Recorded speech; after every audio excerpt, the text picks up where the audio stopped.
Boa noite a todos, bem-vindo a mais um Papo de Negócios do IBA Brasil. Hoje é um papo especial, todas as quartas-feiras, as primeiras quartas-feiras do mês, a gente tem feito alguns papos especiais e no papo especial de hoje nós recebemos um convidado internacional, Philip Hendricks, direto da Bélgica, de Bruxelas. E o Philip vai falar um pouco para a gente sobre a ligação entre a estratégia e a execução no mundo ágil. Quando a gente está falando de agilidade, a gente precisa ligar o porquê com o como, com o que o Philip vai falar. Tá saindo um áudio aí, Locoselha, tá aí ou não? Já resolvi.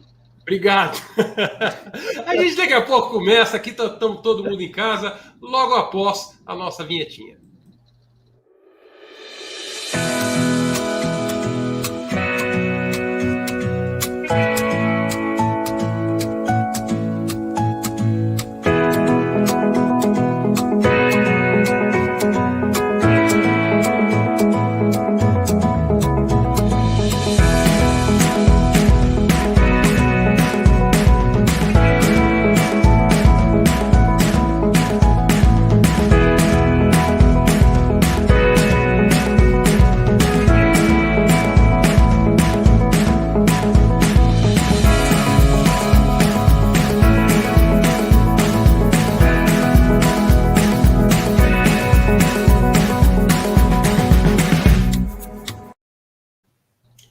Para vocês que nos acompanham através do YouTube ou através do LinkedIn, fiquem à vontade para participar aqui no chat com a gente. O Rony já está mandando um boa noite para todos ali. O Locoselli já está com o inglês afiado também, porque hoje o nosso papo vai ser um pouquinho diferente. A gente começa aqui em português, e eu pedi licença para o Felipe para a gente poder fazer essa introdução, e daqui a pouco nós vamos passar a bola para ele, e o nosso papo vai mudar para inglês. Locoselli, minha pergunta começa para você e eu quero saber, você está preparado para hoje acompanhar o Papo de Negócio in English?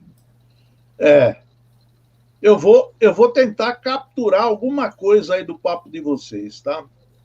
Mas depois eu vou assistir com calma, entender direitinho e ver em detalhes. Eu acredito que eu vou conseguir acompanhar uma boa parte do que vocês vão falar.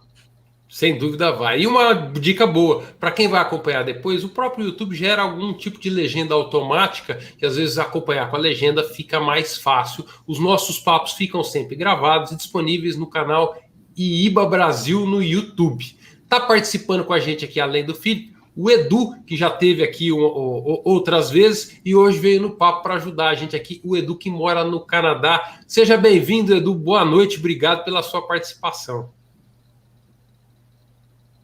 Você está no mudo, a gente não está te ouvindo. Sempre tem um que tem que começar a falar no mudo, né? Boa noite a todos, boa noite, Laguna. Obrigado pelo convite novamente. E é muito bom estar com vocês aqui. Vamos que vamos. Legal, legal.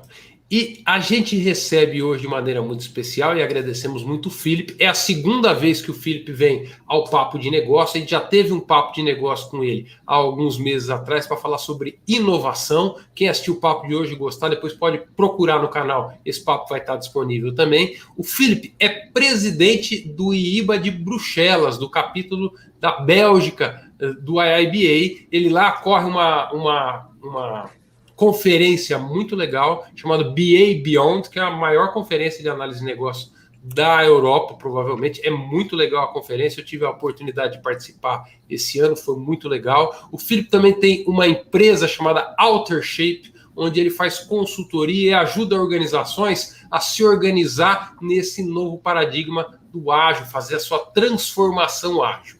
E hoje ele vai contar um pouquinho para a gente Strategy to Execution in an Agile World. Philip, it's a pleasure to have you with us.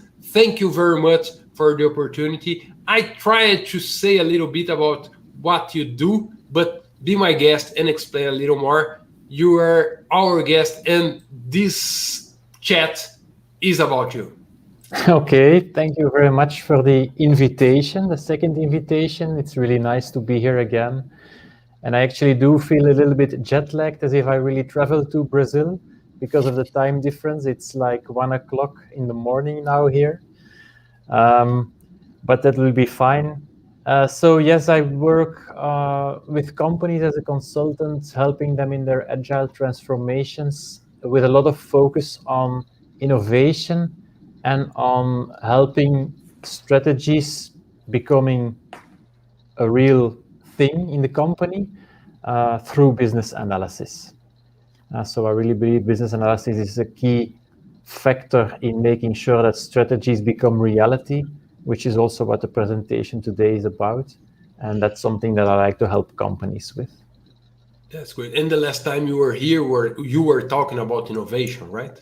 That's right. Innovation, minimum viable products, an often used concept, but also often misused concept, I think. So that's also something where I like to assist companies with. And that's available for anyone who wants to see it. Está na playlist do Felipe. Yes, we have a special playlist just for you here in our channel. Wonderful. Yes. And today, what are you going to present us, Philip?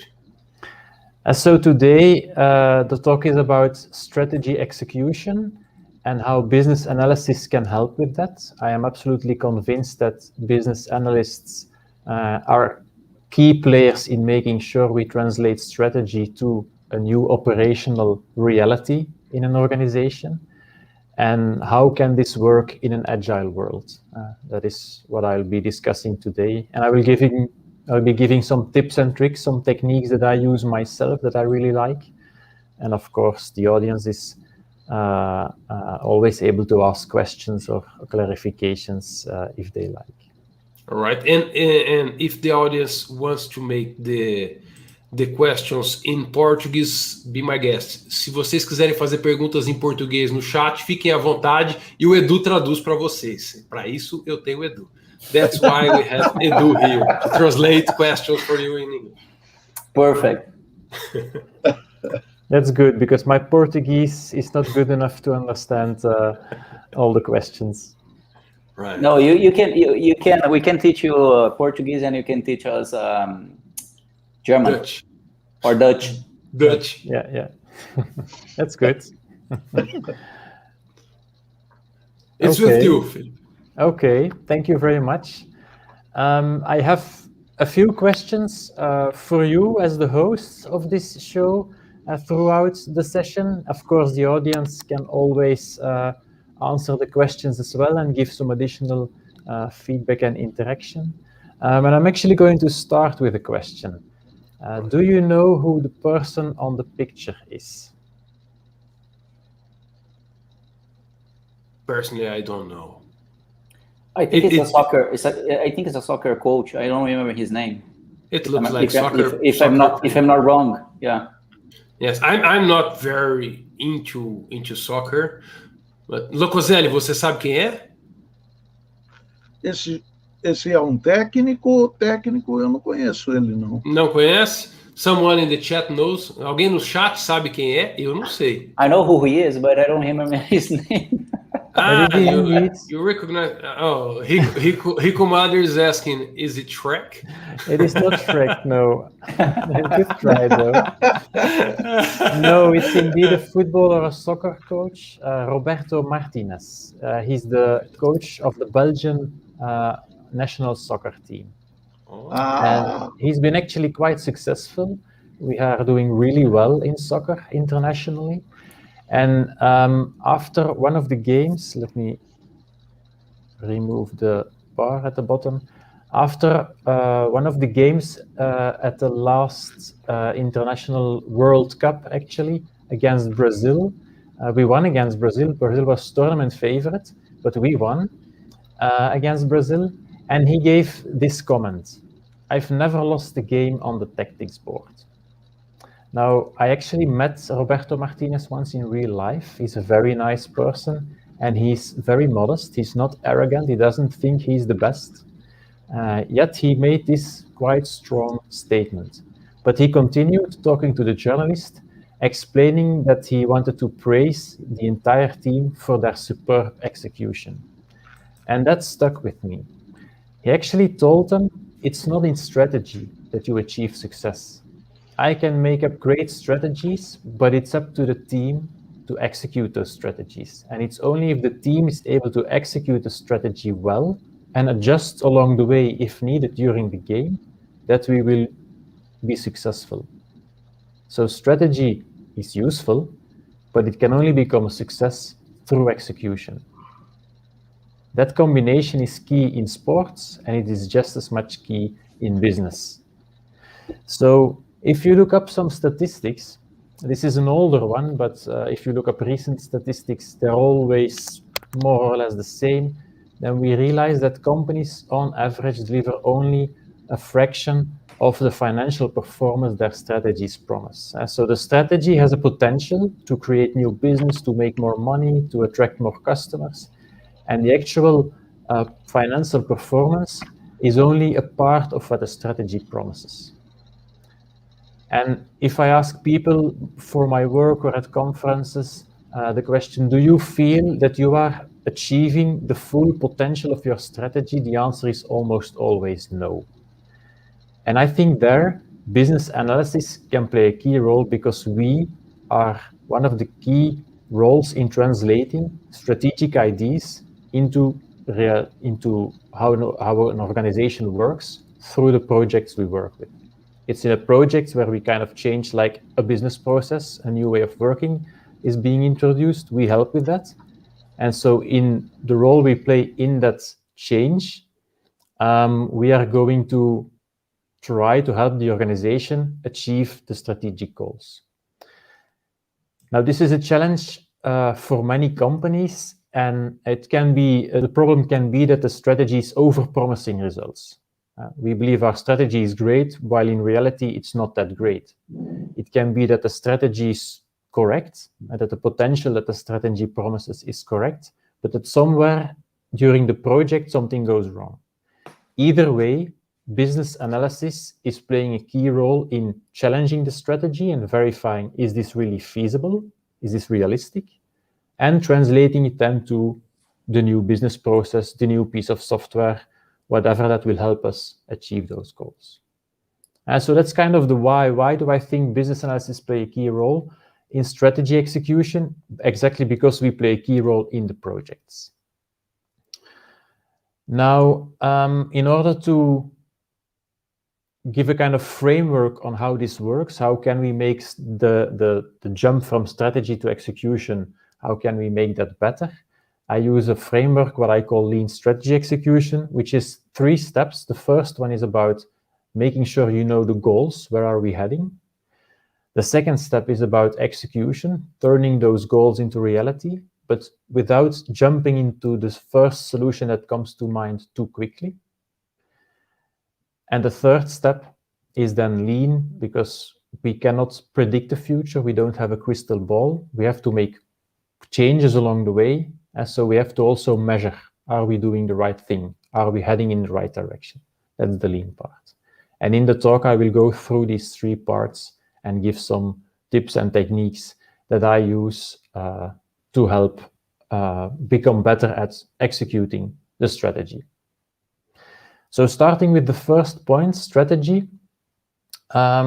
Actually, a lot of companies have goals. Most companies have goals, but most companies have goals that are quite high level, quite vague. Like we need to increase sales, or we need to be more efficient, or something that we've heard a lot for the past 10, 15 years, we need to improve the customer experience. Now, that's okay to have that as an ambition, but it doesn't really guide us. What does it mean to improve the customer experience? Are we going to make a difference versus our competitors if we improve the customer experience?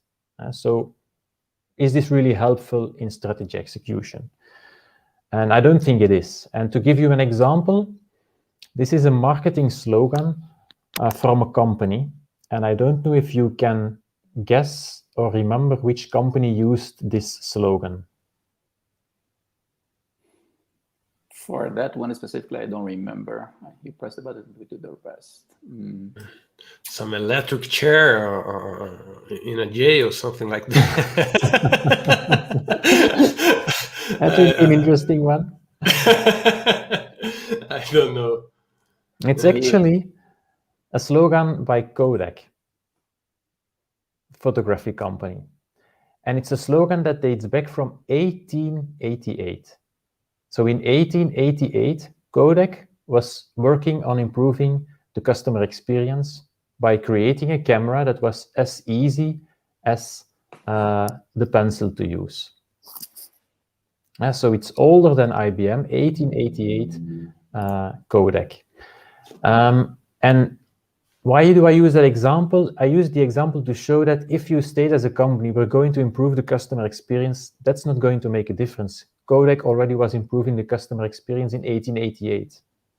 So we need to give more information to our teams, to the people in our organization, to help them understand the strategy and be able to turn that into something new, into something that can work. And a very good technique that we can use as a business analyst is the strategy sniff test.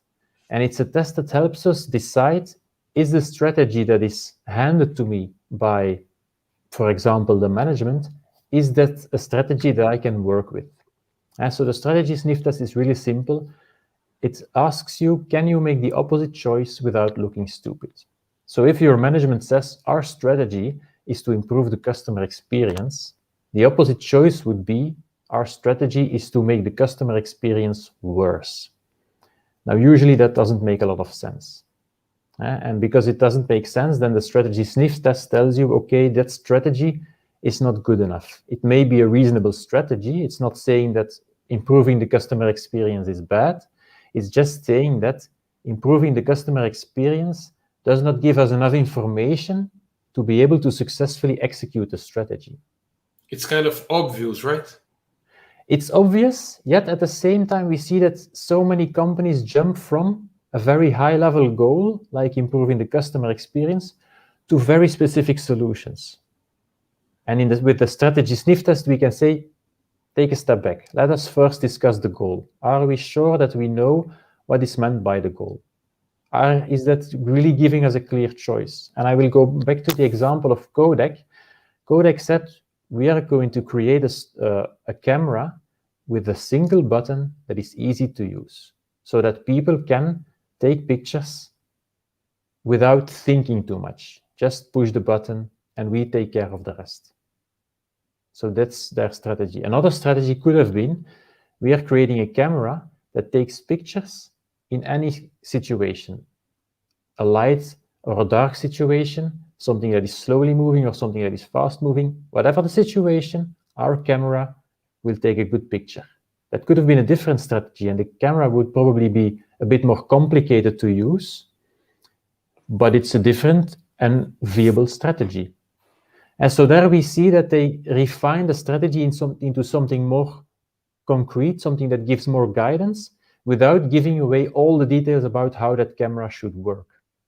And that's key in a strategy. You want to give some guidance, and the strategy sniff test helps you test, is our strategy giving us this guidance? If it fails a strategy sniff test, we're not getting that guidance. So we want that guidance to be able to translate our goal into action, but we don't want to have too concrete details at this point yet. We want people to be able to be creative in coming up with multiple solutions. And we will see later on why that is important. So the strategy sniff test is a very quick way to check, is this strategy giving us this guidance that we need to be able to translate it to something that gives us, that sets us on the path to achieve our goals. An example from a company that I've worked for that provided solutions to make work environments safer. Originally, their strategy was, we want to grow our revenue from extra legal services. So these companies provide services that are mandatory by law, and on top of that, what they call extra legal services, services that are not mandatory, that companies are free to take or not take. So if you would do the strategy sniff test, it's already a little bit better than if it would just state, we want to grow our revenue. It gives some direction. It says us which services are we going to work with, but we can improve by making it much more smart, specific, measurable, and so on. So we turned it after a number of workshops into, by 2017, a date, we will double our revenue from extra legal services. We have a clear target by better exploiting existing products and services at our current customer base. So this is a statement that gives you quite a lot of direction, quite a lot of guidance, but it's still not saying how you have to do it. It still leaves a lot of room for different solutions, like, for example, are we going to do it by online marketing or are we going to use offline marketing? We don't say that yet. We leave that to the specialists that do marketing every day. And that's the challenge for a strategy, and that's the challenge I think we as a BA can help our company with, is to find that right level of detail, make it concrete without jumping to specific solutions. Interesting that you don't jump to the solution, but you define some boundaries, like some constraints. You have a constraint in the year, you have a constraint in the customer base, you have a constraint in the products and services, like in the other example that you're talking about, to create a better user journey or customer journey. It was too wide. And when you say, oh, we're going to make it as simple as possible with a single button. So you create some constraints and give space for people to think about solution. But when there is no constraints, there's no direction. Absolutely. Yeah. Very, very interesting. Okay. There is another important difference here between both versions in the phrasing. The first one says, we want to grow. The second one says, we will. And that's also important. So the difference in English is, the first one is, it would be nice if we would get there. The second one is, we will absolutely get there. So it sets a very different dynamic. It gives much more energy to actually make sure you are going to hit the target. And that's also an important part of strategy. Make sure that you get where you want to get. Engage people in the journey. So that's about strategy. And a sniff test to check, is the strategy giving us these constraints, as you said, Fabrizio? Is it giving us the guidance that we need to be able to move forward in a common direction as a company, as a team, as a product team, as a project team? The second step is then more towards the solutions, but not diving into the very first solution that comes to mind yet. And here I have again a small question for you and for the audience. Can you guess or estimate how many candies are in this bowl? 850. 850? What do José and Fabrizio think? I'm thinking about that, and we will probably need some time for the people in the chat because there's a delay. But I will ask then in Portuguese if someone didn't understand. Pessoal no chat, por favor, diga quantas bolinhas tem nesse pote. Esse é o desafio do Felipe para nós. Locoselli já tem um número, Locoselli? You are on mute. Locoselli tá no mudo, Locoselli.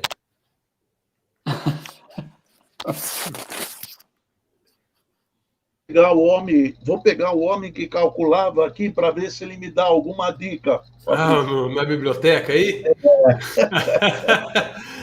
Locoselli, eu mutei você porque tinha um ruidinho atrás. Aí eu vou pedir para você mutar e desmutar quando for falar. Tá bom. O Rico mandou 400. O Rony disse 567. Quanto que você deu, Edu? Philip, can I try a second guess? Yes. Okay, 3,000. Around 3,000. Paulo Tardin said 2,000. Yes, I'm going to say 112. So you see that there is a lot of variation between these estimations, from 112 to 3,000. Yeah. It's almost like the estimation of the cost of a project. Wonderful. It's very, very difficult. Now, if I would rephrase the question, if I would give you a little bit more information and say that if the bowl was completely filled, there would be 750 candies in the bowl. How much candies are in the bowl? Can you give a new estimation? What do you think? I will rephrase your question in Portuguese for those who lost it. Se o pote, Locoselli, tivesse completamente cheio, ele teria 750, right, Felipe? 750 bolinhas, se o pote tivesse completamente cheio. Tá? Então a gente já sabe que é menos do que 750, porque ele não está completamente cheio. Agora você pode dar uma nova estimativa. E eu vou pedir o pessoal do chat aí que dê uma nova estimativa agora com base nessa informação que o pote completamente cheio tem 750 bolinhas. Mudou aí o seu ponto de vista, Locoselli? Ficou mais fácil? Vai 500, eu acho que vai ser em torno de 500 bolinhas aí. 500 balls for Locoselli. Rico Mader said 750 for the full one, so he's keeping 400, right? Quantas, Edu? I'd guess, in this situation, I'd guess 600, around 600. 600, yes, I would say 600 as well, but I would say a little more just not to be equal use, 650. Okay. Yeah. Paulo Tardin said 550. Yeah. So what you see is that the estimations get much closer to each other. And indeed, around 500 would be the right number. Why does this happen? It's very simple. Our brain is not capable of making good absolute estimations. Why is that? Because in the past, when we were running around between animals in the jungle or the bushes, and suddenly a lion comes out, what are we going to do? We are not going to calculate his speed and our speed and the distance and the time and stuff. We're going to make a quick choice. Should I run or should I climb a tree?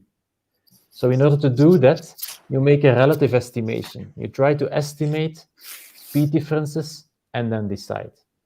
So we are good at making comparisons. We are not good at making absolute calculations with our heads. That's where we have computers for. And what does this mean for business? If we have a project, if we want to achieve a goal and we want to build a solution to achieve that goal, it's very difficult to estimate the potential costs and benefits of one specific solution.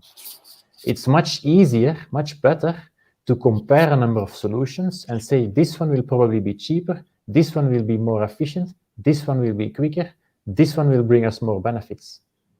And we can even find a combination of partial solutions to get to the best result.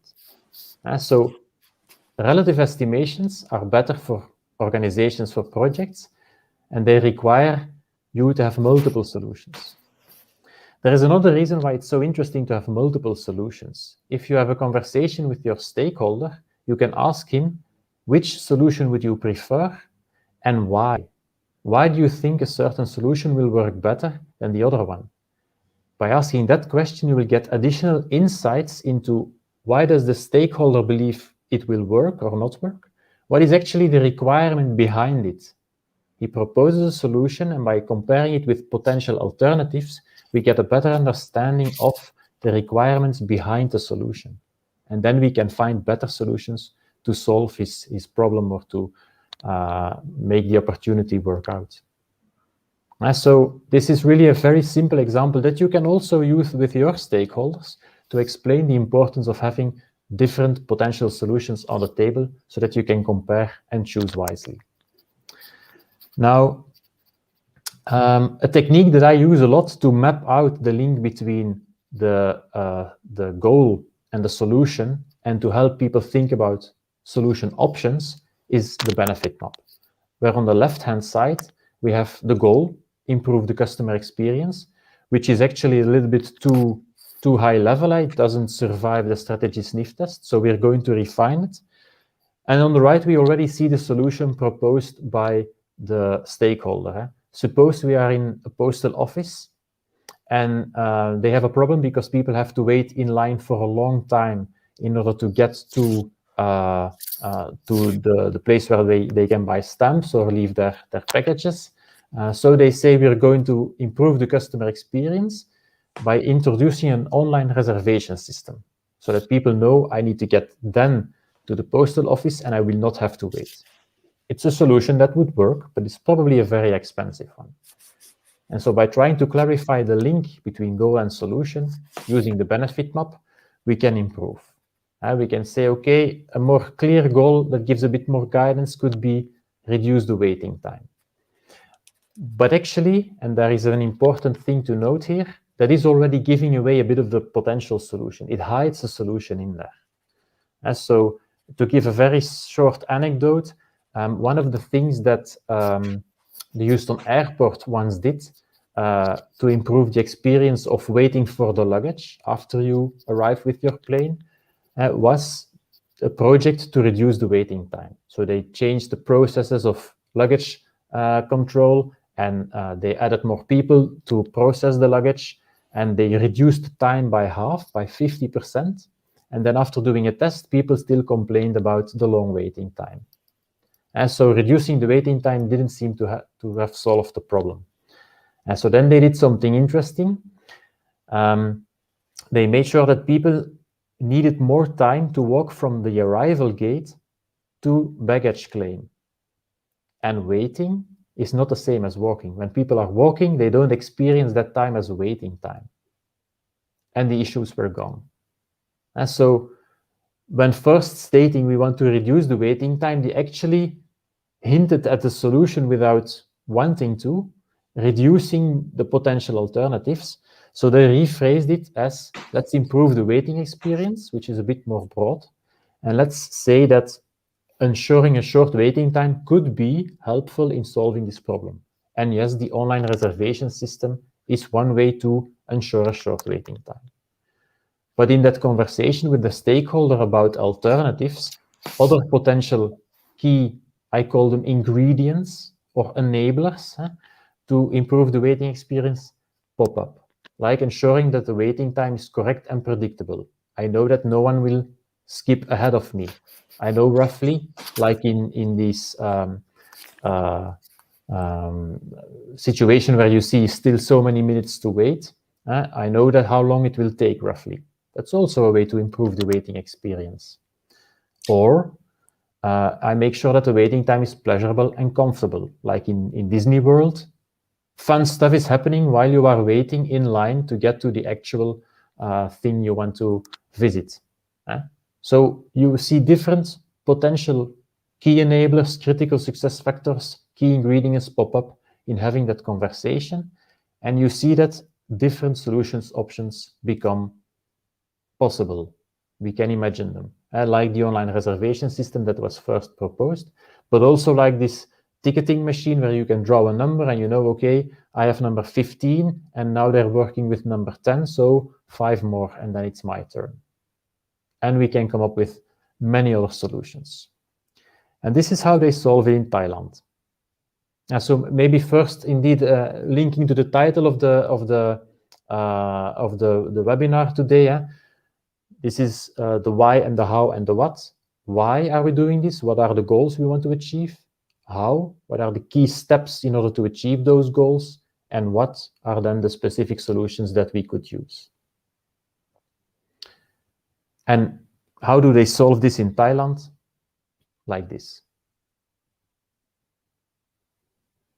There is no IT involved. And I don't mind having IT, but I know that IT is costly. IT is difficult to create and difficult to maintain. So let's also think about non-IT solutions as business analysts. And here, it's pleasurable because people are sitting comfortably and they know when it's their turn, no one can skip ahead of them because of the row of shoes. So it's also, it's comfortable and predictable and safe. That's a creative solution and a cheap one. Very interesting. I wonder if that is part of their culture, like this kind of solution is made in every places, or this is a specific place that started doing that and they coordinated their customers to do this kind of solution. That's very, very cheap and very, very clever. Mm-hmm. I'm not sure, but I think it grew from customers being creative themselves. Very cool. So that's the second part. Finding the link between the high-level goal and the detailed solution, finding the key ingredients in the middle, the enablers, and then thinking about potential alternative solution options so that you can make that comparison, that you can really understand those business requirements and stakeholder requirements, as we mentioned them in the BA book, and come up with the best solution to turn your strategy into reality.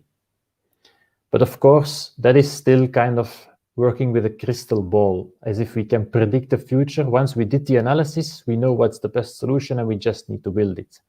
Unfortunately, in most cases, that's not the case. In most situations, things can go wrong. We can make an analysis that is not perfect.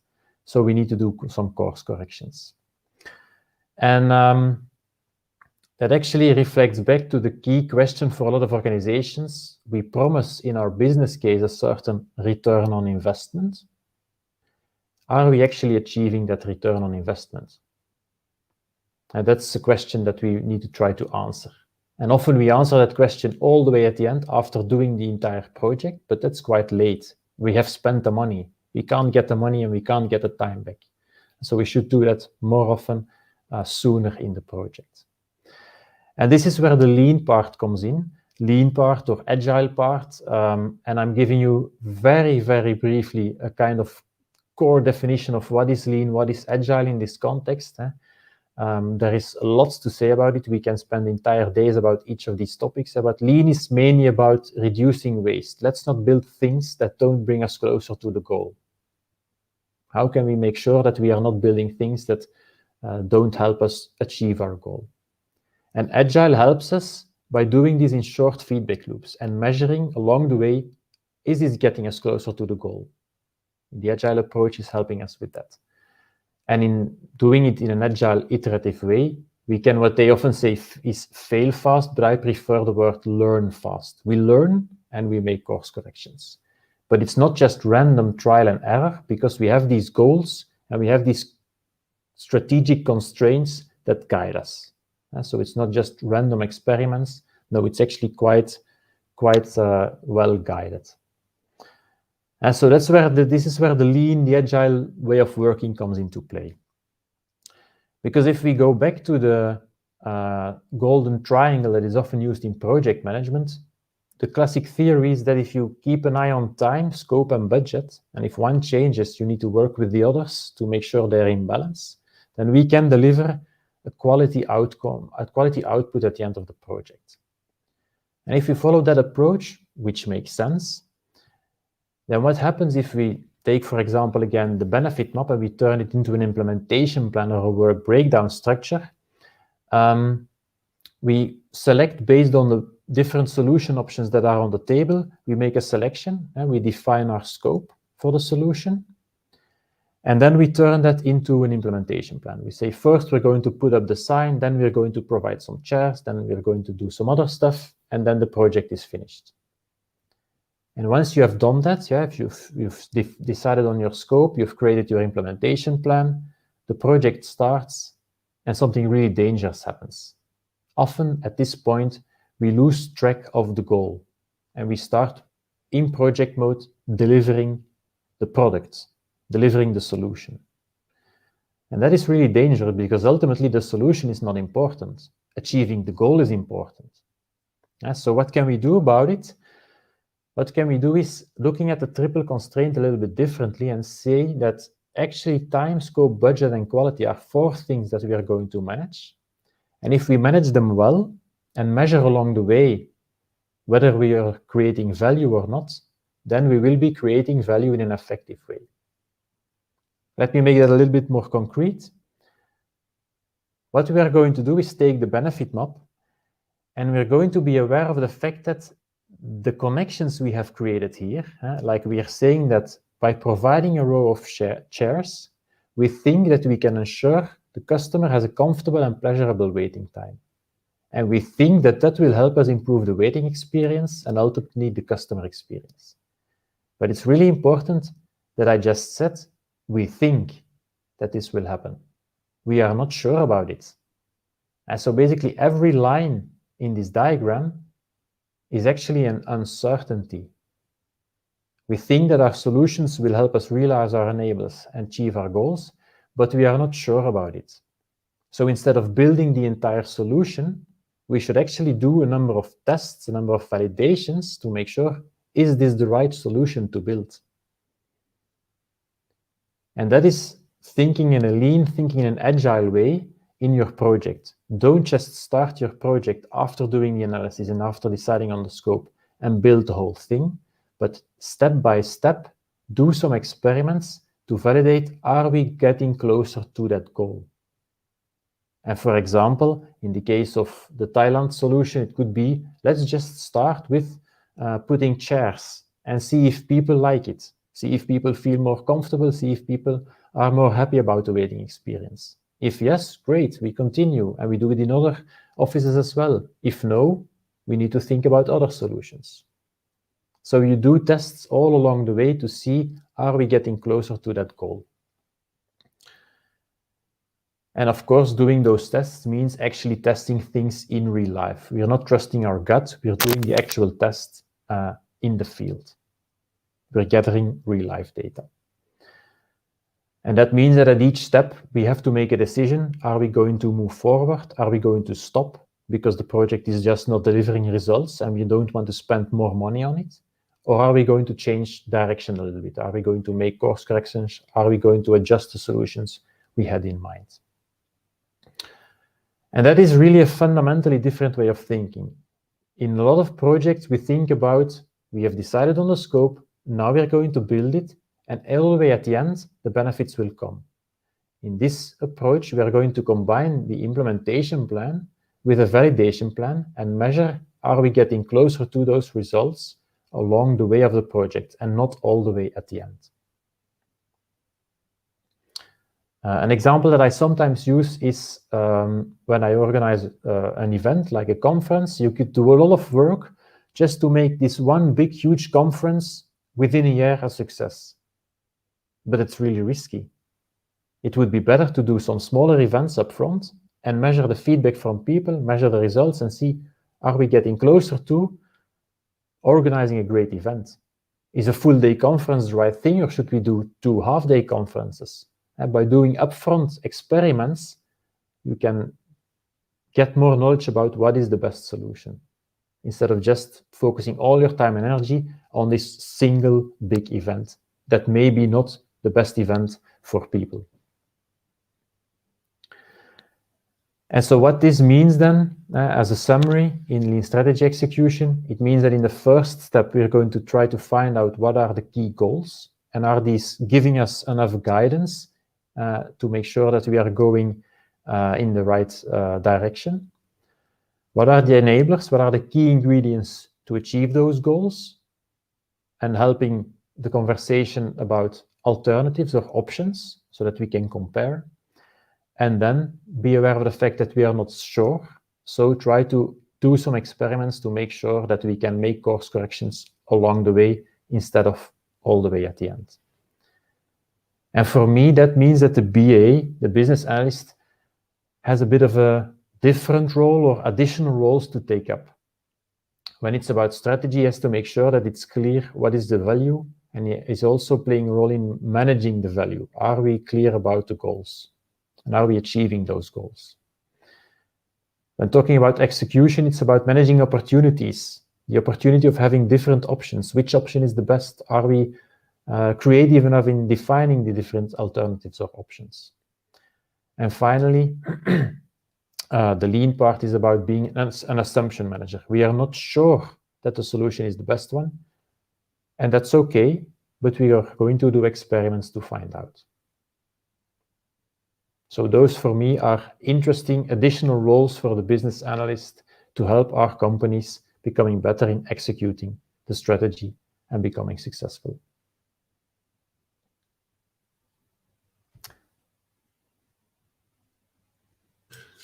Very good, Philip. Very good.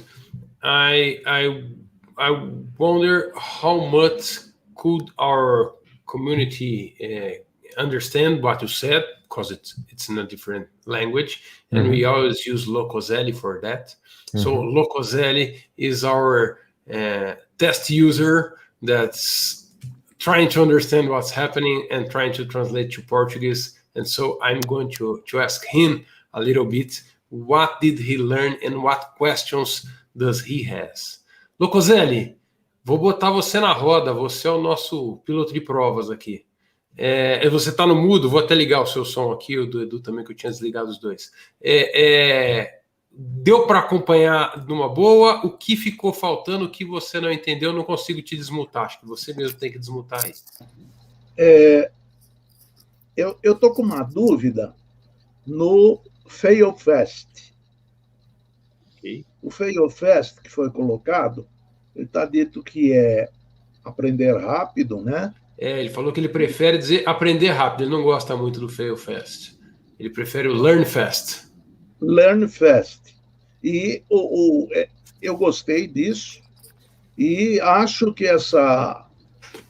esse tentativa e erro, né? Que é erra rápido, que é muito divulgado, eu acho que induz a muito erro. Então, acho isso interessante. Eu achei bacana que ele falou, você não vai por tentativa e erro a esmo, não, você tem uma estratégia que está direcionando, e essa estratégia te dá o direcionamento e define um caminho. Então, não é para ficar testando, não é solto isso, né? Não é chute, né? Não é um chute aleatório, na verdade você tem uma estratégia e o que ele fala é arrume formas de validar a sua estratégia para mostrar que ela está no seu caminho, está entregando o valor para qual ela foi desenhada. Eu achei isso muito interessante também. E essa volta, ele poderia esclarecer, tem um slide que ele mostra o caminho que você vai... Deixa eu achar ele. Colocar a gente aqui. Qual slide que é? Philip, can you please come back some slides? Locoselli wants to ask you a question. Logo depois daquele triângulo de qualidade dos projetos. After the triangle. Yes, I believe this is the one. E, não, é o seguinte. O seguinte é esse. E depois é o value... Next to that. E o value creation. The value creation, I believe it's next to that. Então, o caminho que ele faz... Esse, Locoselli? Deixa eu ver aqui. Seguinte. The next one. Isso. This one. É esse mesmo? É esse mesmo. Você montou essa hipótese, né, essa estratégia, esse caminho de a experiência do usuário, a experiência da espera, definiu como é que você chegaria lá e vai testando. Depois que você tem essa solução, que você vai habilitar e definir as metas. Eu não entendi esse caminho inferior aí. Solução, habilitação. It's not very clear for Locoselli this path that you go from the solution to the goals. And what exactly do you mean by that? Are you, his question is, are you redefining enablers and goals, or you are just validating them? Here I am validating them. So we have a number of potential solutions, and when reading the benefit map from the right to the left, we are actually saying we think that these solutions will help us implement the enablers, and they will help us achieve our goals. But we are not sure about that. For some we are sure, some we are less certain. So we will do some tests to validate, instead of simply assuming that it will be correct and building the whole solution. And that's where the minimum viable product would fit. For those solutions, I should create MVPs to verify if they are creating that enablers and validate if that enablers are helping to achieve those goals, right? That's right, yeah. Ficou mais claro, Locoselli? Na verdade, essa volta não é para redefinir, é para validar o que você tinha definido na sua estratégia. Você tinha definido, criou o caminho, testou o caminho E aí você parte da solução. Então, na verdade, o testou o caminho agora, né? É o partir da solução, criando MVPs para soluções, e aí você valida, através de um MVP ou de uma maneira simples, um pequeno experimento, se essa solução gera aquele habilitador, aquele enabler, e se aquele habilitador ajuda a alcançar aquela meta. Tá bom. Então, cria, testa, faz uma pequena prova e faz a verificação inversa. Ok. Rico is also commenting, it's an execution drop by drop. The budget must get it, even when fail. And he's also commenting the MVP. Comments, Edu? Yes, I have a couple of questions for you, Philip. So you started speaking about going from a very subjective and high-level mission statement or goal, and then that was the issue that you were speaking about. So, and we should be more concrete. We should break that down and narrow the path. So my question for you, I'd like to hear from you. What's, in your opinion, what should be the level of granularity that you go from the very high level mission statement, or where you should stop, when, because you start like drilling down that, when you should stop? It's not so easy to give very strong guidelines. It also depends on the type of project. Is it a more strategic project, or is it like improvements on an existing product, but that will be more detailed. So it depends a little bit on the context. What I find helpful is to start with the benefit map, and you will quickly see that there is a goal popping up on the left, and there is a solution popping up on the right. And then you have to challenge yourself and your team to fill in the gap in between.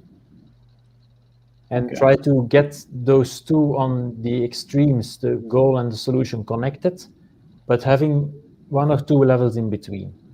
Okay. And that will trigger the conversation. That will help you find that level of enablers, because the enablers really are what I sometimes say, solution-independent solutions. They are solutions without specifying the details. And so make that benefit map, put the goal on the left, put the solution on the right, and try to find one or two levels in between. Okay, one or two levels would be ideal from your perspective to get there. Okay, and you also mentioned that as part of the process, you have to try to find out the motivations behind it. Working with stakeholders and management level, whatever, you have to try to find their motivation, right? So what tip would you like to give the audience or people here, or if you face that situation in real life before?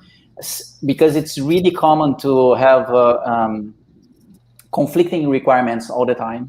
And stakeholders, they usually have different requirements and different motivations. So what do you suggest to BAs to handle like very difficult stakeholders where they have conflicting requirements or motivations? Yeah. It's our role to clarify this, to bring this on the table. And so one of the things that really help is to really understand yourself, and also make sure that other stakeholders understand why a certain stakeholder thinks a certain solution is the right one. What is making him believe that he has the right solution in mind? And so one of the techniques that I sometimes use is what I call say yes to no.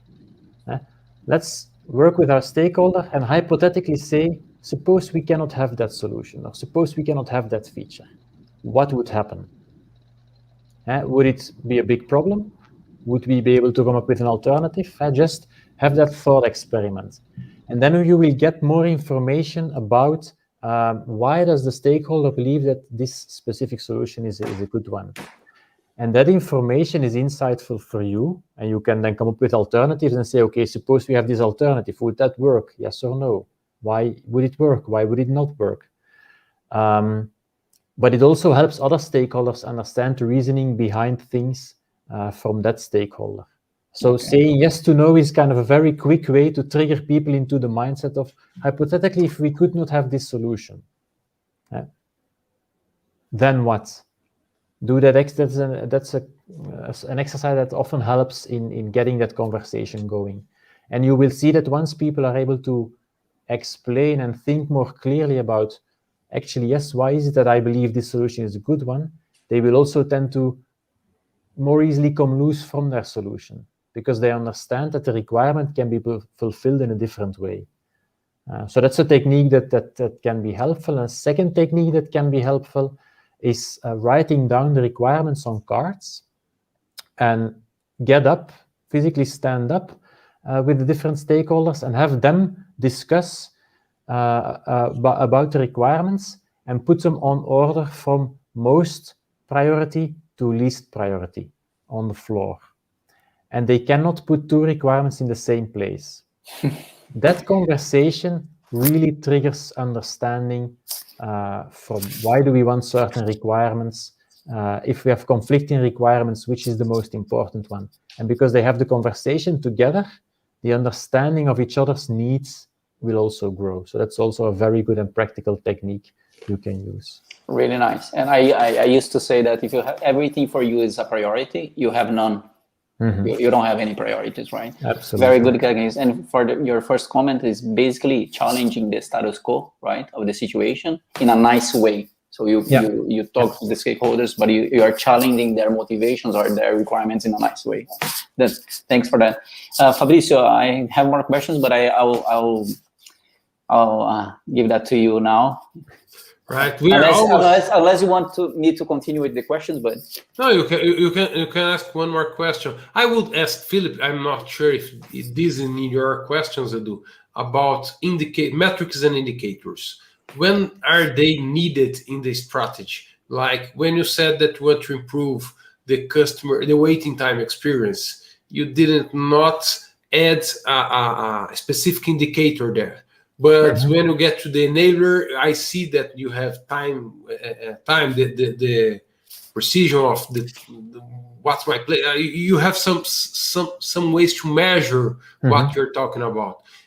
Is an indicator essential in a strategy to execution framework, or may it be considerable optional?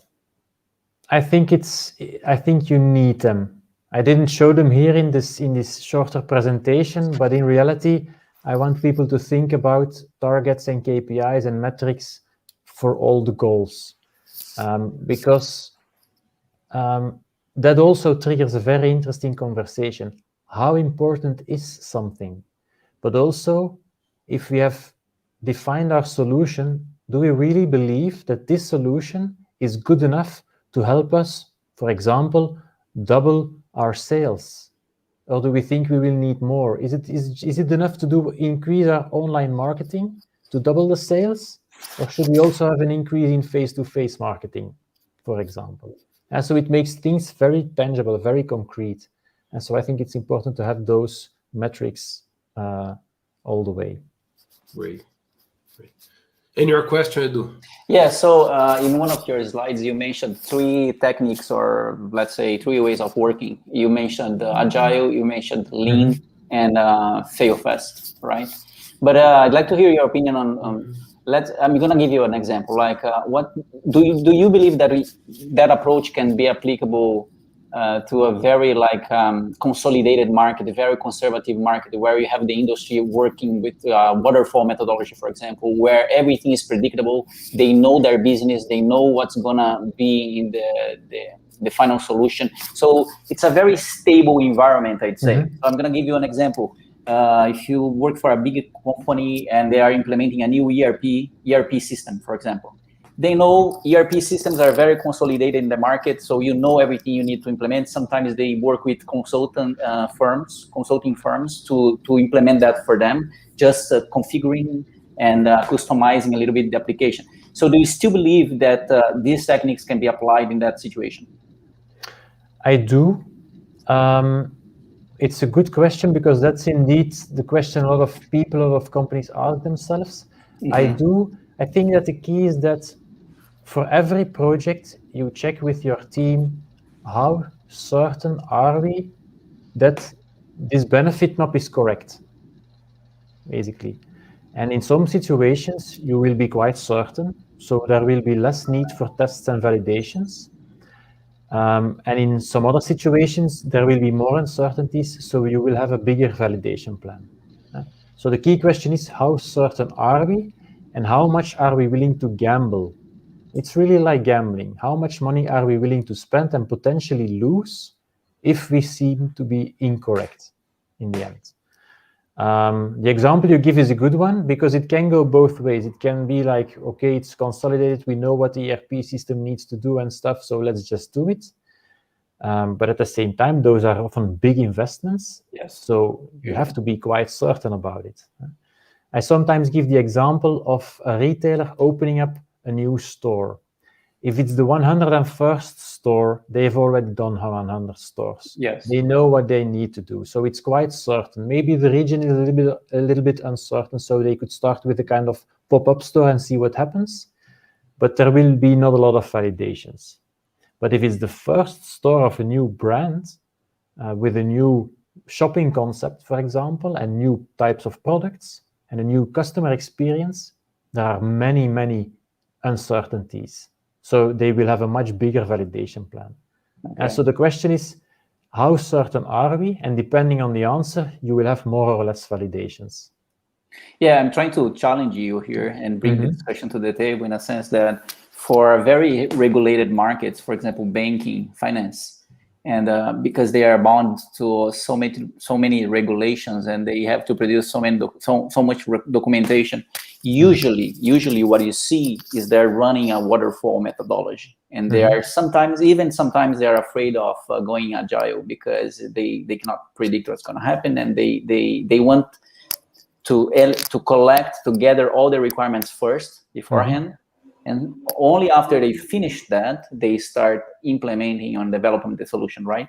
So I just wanted to hear from you if you believe that for some situations it's okay to go completely waterfall, or that's not the case. You truly believe that even in very stable environments, you can still try to implement some agile techniques. That was the...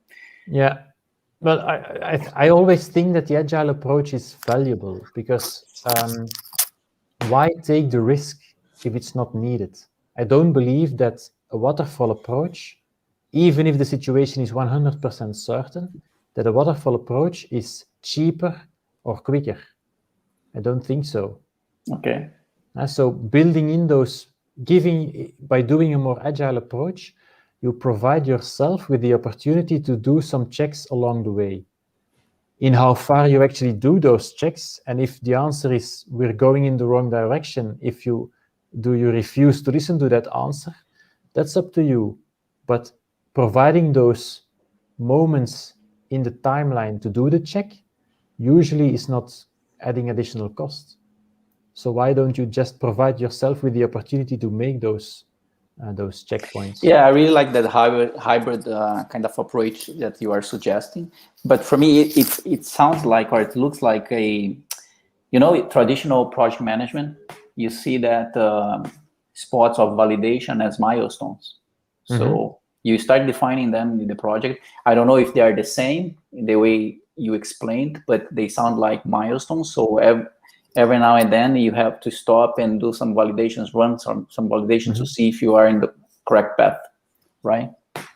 Yeah. I believe we can run a traditional project with those validations in the plan. So I can pre-plan my validation points. I believe the challenge for traditional organizations is to have the flexibility when the hypothesis shows it's not valid, that they have to change the plan.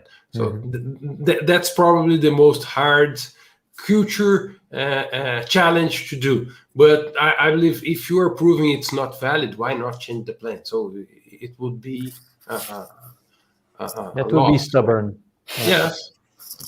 Locoselli, está no mudo. Eu te coloquei no mudo, desculpa. Você tá sabotando o Locoselli, hein, Lagoa? Tinha um ruidinho ali no seu computador. Ainda tem? Sei lá, era um ruidinho pequeno, aí eu te coloquei no mudo como você estava quietinho. Agora não está com ruído. Quando você fala, não aparece. É quando você fica em silêncio. Acho que deve ser a ventoinha do computador, alguma coisa assim. Ah, tá. Eu entendo que são duas coisas distintas. A execução, ela até pode acontecer em cascata. Agora, o planejamento pode ser a estratégia pode ser definida de uma forma ágil. Inclusive, os testes podem ser feitos de forma ágil. Você pode usar o interativo para comprovar a sua hipótese. Agora, a implementação, principalmente num grande banco, que vai ter que cumprir 1 milhão de regras, a construção definitiva, ela vai seguir o cascata, mas uma coisa não elimina a outra. Uma coisa não impede a outra. Uma coisa é você definir as estratégias, validar essas estratégias, as suas hipóteses, e a outra é implementar. Óbvio, se eu puder implementar rapidamente, melhor. Mas, como existe todo esse peso de regulamentação, o caminho mais viável para uma grande empresa, um grande banco, é seguir o tradicional, o desenvolvimento da solução tradicional. Mas todo o resto não depende de ser feito pelo tradicional. O que eu sinto é que o grande desafio está no orçamento aí.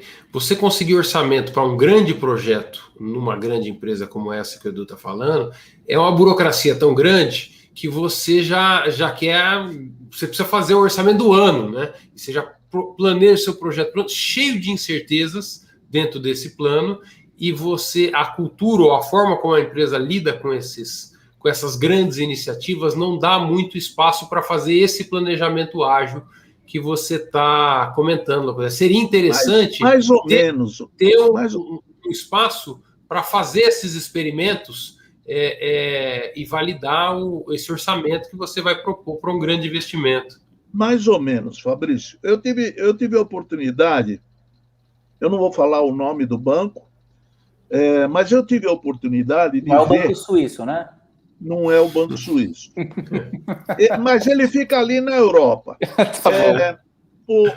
O que acontece é que o orçamento, longe de ser bem feito, mas ele traz uma agilidade na forma dele ser feito.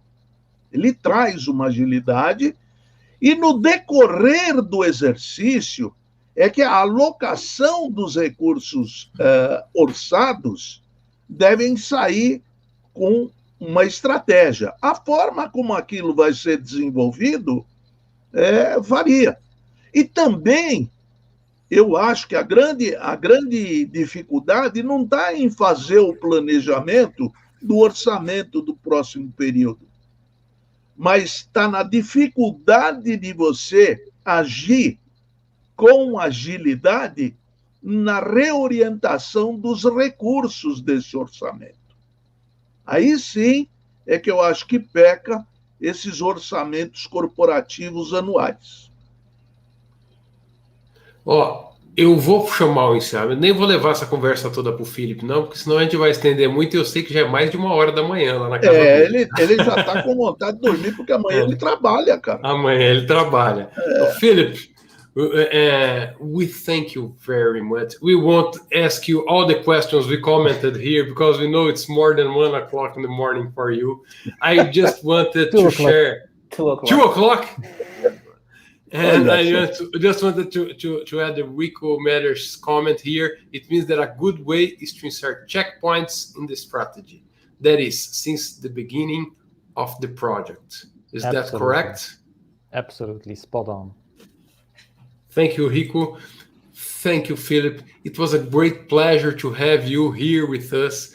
It was a very good content. I learned a lot of things that I'm going to be thinking and rethinking and will shape the way I act with my customers. I like it very much, the idea of putting the goals really high and open goals and the solution the customer usually gives me, and ask them to create these middle terms that are never very clear for anyone. And when we create that, a lot of different paths appears, and we see that there are a lot of good opportunities to make solutions quicker and cheaper, and sometimes even better.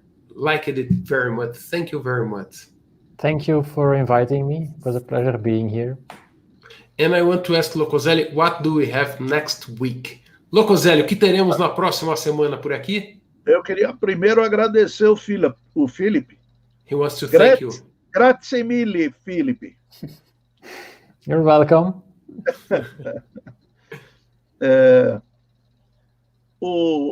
Eu agradeci em italiano porque ele também fala italiano. Eu, pelo menos, aí eu arranho um pouquinho melhor que o inglês, tá?